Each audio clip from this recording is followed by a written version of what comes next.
Gautam neuro care brain stroke migraine fits brain and spine surgeries కి best neuro surgeon. బాలనటుడిగా వచ్చి hero అయిన Teja super hero అయ్యి అవకాశం కొట్టేశాడు.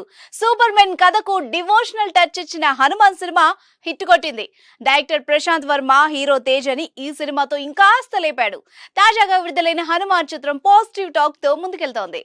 సాధారణ మనిషికి దేవుడు తోడైతే ఎలా ఉంటుందన్న పాయింట్ తో డైరెక్టర్ ప్రశాంత్ వర్మ ప్రేక్షకుల్ని కుర్చీలో కదలకుండా కూర్చోబెట్టగలిగాడు. ఫస్ట్ హాఫ్ లో కామెడీ బాగా వర్కౌట్ అయింది. సెకండ్ హాఫ్ లో కథ సినిమాకు ప్రాణం పోసింది. లాస్ట్ 20 నిమిషాలు సినిమాకు హైలైట్ గా నిలుస్తుందనడంలో సందేహమే లేదు. మొత్తానికి హీరో తేజని డైరెక్టర్ ప్రశాంత్ వర్మ సూపర్ హీరోని చేశాడని చెప్పుకోవాలి. పెద్ద హీరోలతో పోటీగా బరిలో నిలిచి అందరి దృష్టిని ఆకర్షించిన హనుమాన్ అంచనాల్ని నిజం చేసింది. బడ్జెట్ పరంగా చిన్న సినిమా అనిపించుకున్న కంటెంట్ పరంగా బలంగా కనిపించి పెద్ద చిత్రాలకు ధీటుగా నిలబడింది.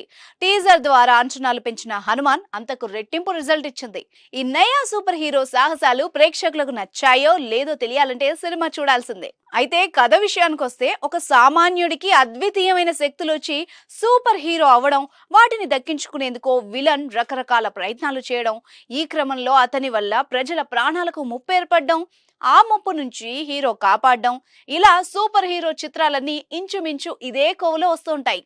ఇక హనుమాన్ కథ కూడా దాదాపుగా ఇదే పంథాలో సాగుతుంది. అయితే దీన్ని ఇతిహాసాలతో ముడిపెట్టి నేటివిటీ మిస్ కాకుండా ఆసక్తికరంగా తెరపై చూపించిన తీరు అందరినీ అలరిస్తోంది. ఇక నటీనటుల విషయానికొస్తే హీరో తేజ సామాన్య కుర్రాళ్ల మెప్పించాడు. సూపర్ పవర్స్ వచ్చాక తేజ చేసిన సందడి, యాక్షన్ సీన్లలో భావోద్వేగాలు వ్యక్తం చేయడంలో పరిణితి కనబర్చాడు. పల్లెటూరి అమ్మాయిగా హీరోయిన్ అమృత అయ్యర్ తెరపై అందంగా కనిపించింది. వరలక్ష్మి శరత్ కుమార్ పాత్ర ప్రతి ఒక్కరిని సర్ప్రైజ్ చేస్తుంది. విలన్ వినయ్ రాయ్ స్టైలిష్ గా కనిపించాడు. విభీషణుడిగా సముద్రకరి సినిమాకు ప్రత్యేక ఆకర్షణగా నిలిచాడు. గెటప్ శ్రీను, వెన్నెల కిషోర్ కామెడీ వర్కౌట్ అయింది.